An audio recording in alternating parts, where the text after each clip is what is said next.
chiming of the bell kites drifted across the dawn sky as I climbed the spiral gantry toward the first stratum of the necropolis.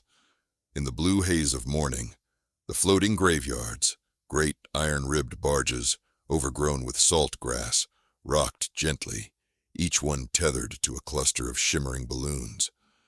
Above every headstone, a single balloon pulsed with pearlescent color, its surface veined by glowing script, the name, face, and gathered memories of the deceased. From my perch, I could read some of the nearer ones: Matthias Orvani, boatwright, tenor, father of two; Ilya Finch, stargazer, thief of hearts, each line dancing across the membrane like living light. I touched the pen device at my belt, forcing my mind away from the view. I was here to inspect Section 9, not to admire. Besides, the tranquil scene was a lie.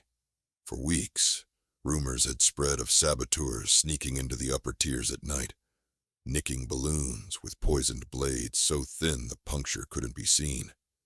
A single hiss, a barely audible sigh, and memories, whole lives, bled into the wind. The next morning, not one living soul could recall the name Matthias Orvani, or even that a boat ride ever existed.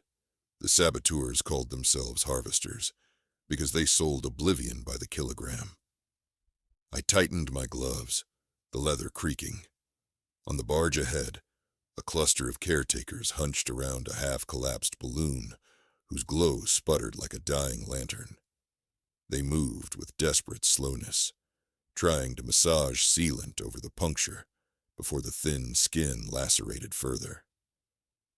"Keep her loose," one of them called, spotting me. I jogged over the gangplank. The balloon belonged to Edeline Seraph, born 64 years ago, a poet who loved ginger tea and contralto choirs.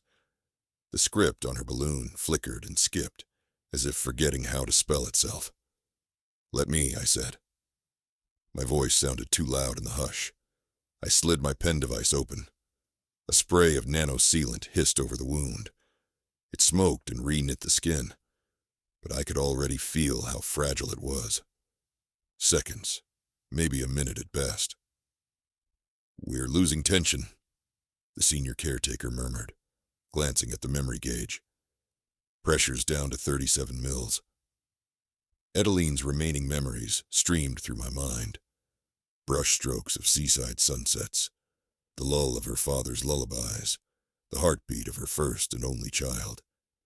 I braced my hands on the balloon's warm flank. The last resort was prohibited for us keepers. We were merely custodians, not kin. But I did it anyway. I breathed in, pushed, and let a thin ribbon of my own memory coil into the wound. The membrane drank the offering greedily. Pressure climbed to 41, 48, 52 mils, stable.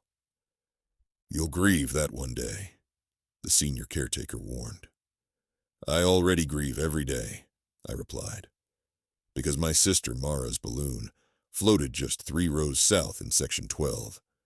Her barge drifted like a silent swan, tethered by 3 auxiliary sacks in addition to her primary. I couldn't afford even a single breach. Her laughter was all I had left. And now, evidence suggested someone was targeting people linked to a certain list of city records: debt ledgers, criminal registries, property claims, documents that inconveniently survived in human memory. Erase the minds that carry the records, and contracts become blank parchment. The poets say the necropolis is an island arching over the city to remind the living to live. I sometimes think it is a mouth, and each popped balloon is another tooth pulled, leaving us gumming at the past, unable to chew. That evening, as the sun burned amber behind the barge pylons, I stepped off duty and headed for the supply loft. The loft jutted beneath the first stratum, a bulbous chamber of nets, hoses, helium pods, and crates of memory filament. I sank into a hammock strung between 2 crates, meaning only to rest my eyes. Instead, I woke 2 hours later to a soft clink. Someone was down below. I slid silently from the net, eased a heavy wrench into my hand, and crept to the catwalk's edge. The storage bay below was dark except for a narrow cone of starlight spilling through a slat. In that faint glow, a figure pried open a crate labeled Sailing Cable. Reserved. His cloak was patchy gray, the sort worn by skydock laborers, but his movements were deft as a crow's. Saboteur. I ratcheted the wrench, metal on metal. The sound cracked through the loft. Cloakman's head snapped up. He bolted toward the south hatch. I leapt the rail and landed hard a breath behind him. The wrench connected with the hatch frame, slamming the door shut before he could squeeze through. He spun, a thin blade appearing in his hand as if conjured. "Move," he said. "No." I could smell glue on his gloves, the same adhesive used to paste ticks of explosive resin onto balloon seams, poison for memory. He feinted left. I swung right, wrench clanging off blade, sparks showering. His knife flashed, nicking my sleeve. We grappled. I locked his wrist. He kneed my thigh. I twisted, slamming him into a rack of coiled line. Rope spilled like intestines. He was stronger than he looked, but I had height. I yanked the hood from his face. I knew him. "Myrn," I said, stunned. Myrn Orva, 2 years my junior, who'd shared cigarettes with me on the east wall, who once carved a tiny wooden gull for Mara when she was sick. Myrn, who had cried at her passing. "Liss," he panted, anger and apology warring in his eyes. "Let go." I eased pressure on his wrist, but kept hold. "You? A harvester?" "Not by choice. That blade says otherwise." He glanced toward the crate. Inside, beneath the sailing cable, lay a row of small brass leeches, pressure sensors designed to register when a balloon's skin dipped below safe tolerance. Modified correctly, they would cling unseen until night, then drill. "You were going to plant those?" "Someone was going to. I'm just the delivery boy." "You can walk away." He laughed bitterly. "Wish I could. You know how much a memory fetches? Depends on whose. Scholars, nobles, engineers. Their erasure is valuable real estate, and the people who pay don't bargain. They threaten." I stepped back, wrench lowering. "Who has you?" He swallowed, rubbed his wrist. "A patron called the Bright Ledger. I never saw a face, just notes. When Mara..." He stopped. "When she died, I owed for the medicine that failed her. Now I'm upside down. They said pop 10 balloons, clear my debt. Pop 20, I earn a start-over stash." He lifted a burlap sack from the floor. Inside, I saw a cluster of drought-gray balloons, the dead ones. Each was the ghost of a life sold. For every memory that vanished, another shard of the city's history grew brittle. Someday, it would snap. "Then let's clear your debt another way," I said. He shook his head. "Too late. I'm on deadline. If I don't deliver, they'll pop Mars' balloon." My blood iced. "They know I'm keeper. They watch everyone. Your sister's balloon is leverage." A silent beat stretched between us, heavy as the earth. Finally, I spoke. "Then we stop them before they reach her." He gave a sad smile. "Bright Ledger isn't a person list. It's a syndicate. Bankers, nobles, clerks, maybe City Watch. They buy erasure in bulk." "We still have names," I said. "Proof. Confessions." He shook his head again. "No one confesses. That's the genius. Once they erase the target, the evidence of conspiracy dissolves with the witnesses." An idea sparked. "Unless we can record the memories before the balloon dies." He frowned. "You said yourself the essence can't be copied." "Not copied," I answered. "Re-anchored." I took the sack from his hands.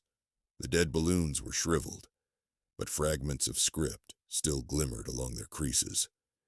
If we could fuse those coals into a fresh bead of memory filament, We could create a seed, proof that the person once existed. It wouldn't restore the past to every mind, but it would be testimony. I know a place, I said.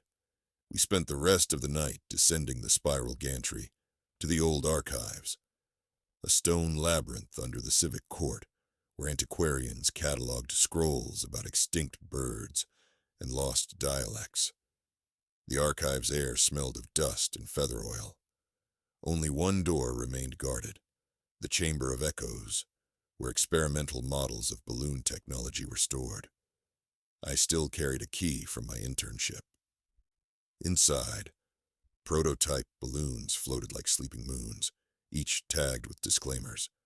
Unstable, untested. We needed only one willing to host memory residue. Myrn stood by while I spread the dead balloons on a flat steel table. "You're sure this works?" "No," I confessed. "But the script is energy, the balloon the capacitor.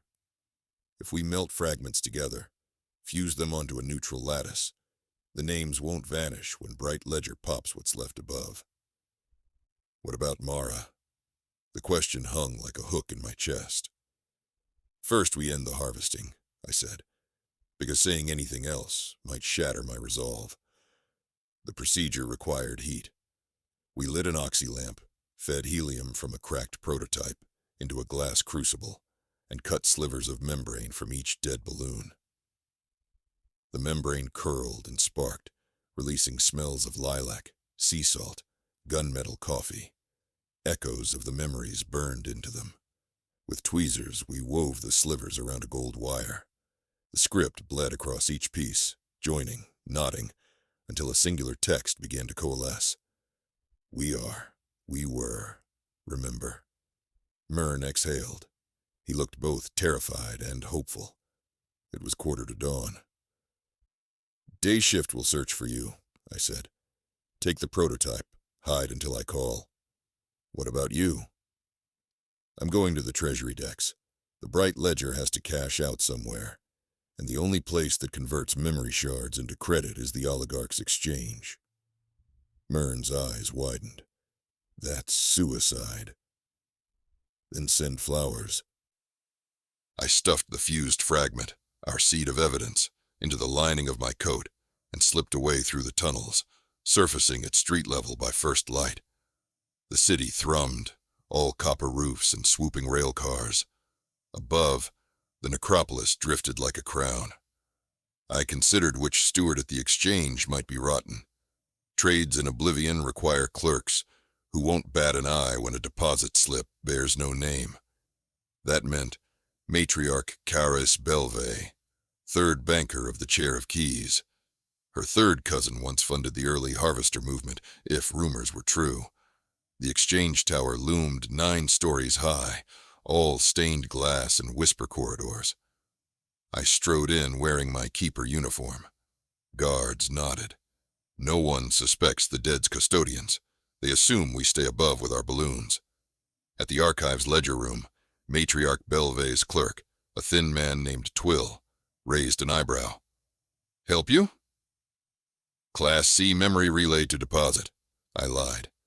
"Delayed from last quarter." He motioned toward Belvay's door. She looked up as I entered, stylus hovering over parchment. "Keeper Liss," she said, voice honeyed but sharp. "An honor. I don't believe we have business." "Fear we do," I replied, drawing the seed from my coat. Gold wire glinted. The fused membrane flickered with 6 names. Belvay's pupils shrank. "You'll want to file that at the obituaries office." "Thought you'd say so." I pressed a button on my pen device. 2 drones I'd borrowed from the Chamber of Echoes zipped to hover, recording. "You're live to the Civic Datanet," I informed her. "Deleting the feed requires sovereign override." Belvay's smile froze. "What is it you think you have?"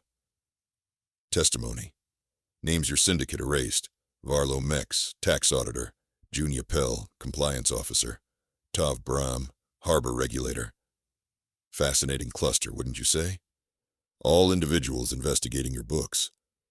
She recovered quickly. Those are mere lights on plastic. They're memory.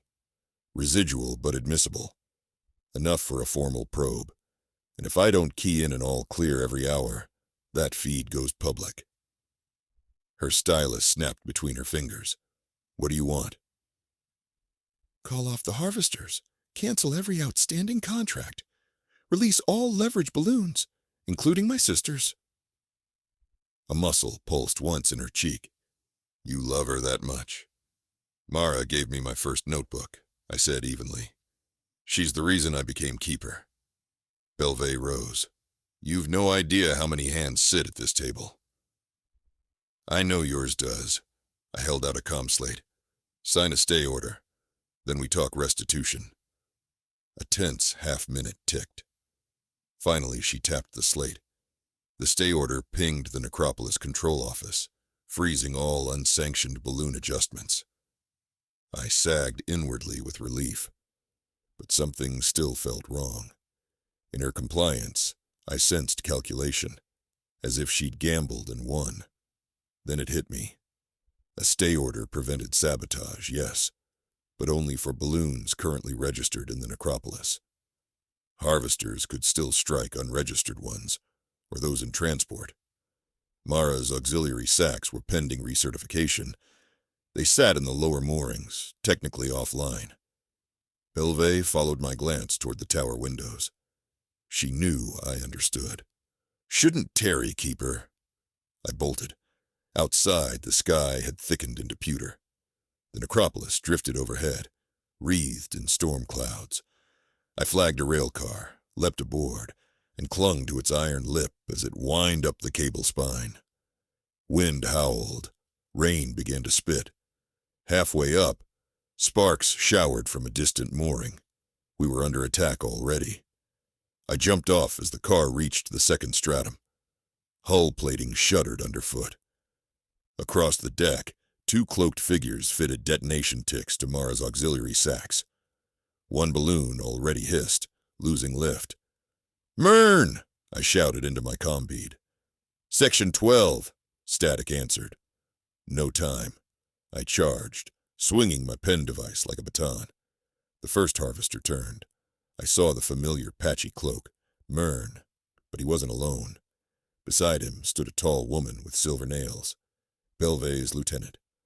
"Mern, step away," I said. "He can't," the woman murmured. "He still owes." She lifted a slim crossbow. Its bolt was shaped like a needle, tip smeared with dissolver gel. Mern's eyes screamed apology, but his hands stayed at his sides. I inched forward. "Release the balloon now and I can clear any debt." She laughed. "You think this is about coins? Oblivion is the only currency everyone spends eventually." The bolt thunked past my ear, embedding in Mara's primary balloon. A high-pitched whistle began as the gel burned. I ran, leapt, slammed both palms over the puncture. Hot air spat against my cheeks. Script flickered across the surface. Mara Lysania.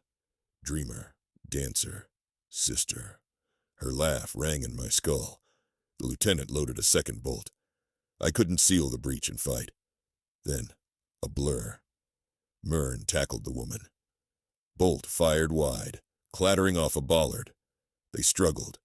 She drew a knife, slashed his arm, but he wrenched the crossbow, smashed its stock into her face. She collapsed. He staggered to me, pressing gauze to his wound. "Need a patch?" he gasped. I shook my head. "Hand me your memories." He frowned, confused. "Think of Mara," I said. He closed his eyes. I felt the balloon warm beneath my palms as his memory streamed into the breach. Mara in a yellow scarf. Mara snorting at his bad jokes. The whistle quieted. Pressure leveled. We sealed the hole with every recollection we still carried. Her coconut soap smell, her fear of deep water, the way she made us promise to drink cinnamon milk at her funeral. The membrane healed, stronger for it. Sirens wailed from control towers. Officers pounded across the deck, arresting the lieutenant. Rain turned to downpour. I hugged the balloon's curve, chest heaving. Myrn knelt beside me. "Debt's paid," he muttered, half a smile despite pain. I looked at Mara's balloon. Its script glowed brighter than before. New lines shimmered under her name. Rescued by those who remember. Later, investigators combed the moorings. Belvais vanished before they reached her estate. Some said she fled by airship. Others that her own partners erased her. I didn't care so long as the popping stopped. The council interviewed me for hours, demanded the seed of evidence. I turned it over, keeping one sliver for myself. Not to blackmail, but to remember the cost. They promoted me to senior keeper of the necropolis. I accepted under one condition: a law mandating triple redundancy for every balloon, and a memorial vault in the Chamber of Echoes, where copied fragments of each new balloon's script would be archived. The council agreed. Collective memory gained its first sanctuary, not bound to helium and silk. Weeks later, with the storm of inquiries calmed, I met Myrn on the east wall, where sea winds tasted of salt and rust. His arm hung in a sling, but his eyes were clear. "Leaving the city," he said. "Going north, where nobody knows me." "They'll know eventually," I teased. "Word travels." "As long as they're allowed to remember," he replied. He handed me the wooden gull he'd carved for Mara years ago. I turned it over, tracing the initials incised beneath the wing, ML plus MO. The same letters now seared into the new memory vault, immutable. "Thank you," I whispered. "For what?" "For remembering," I said. "For proving forgetting isn't free."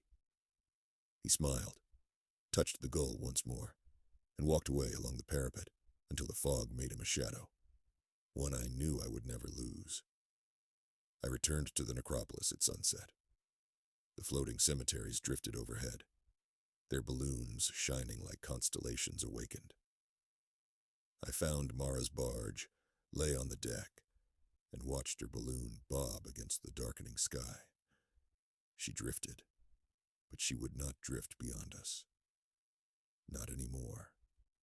Because every tether now ran through the Chamber of Echoes, through triple redundancies, through a city that finally understood what vanishing truly meant. And should another syndicate rise to profit off forgetting, our memory vault would stand as a lighthouse, refusing the tide. Above, thousands of balloons hummed softly, their woven scripts a single promise stitched across the heavens. We were. Remember.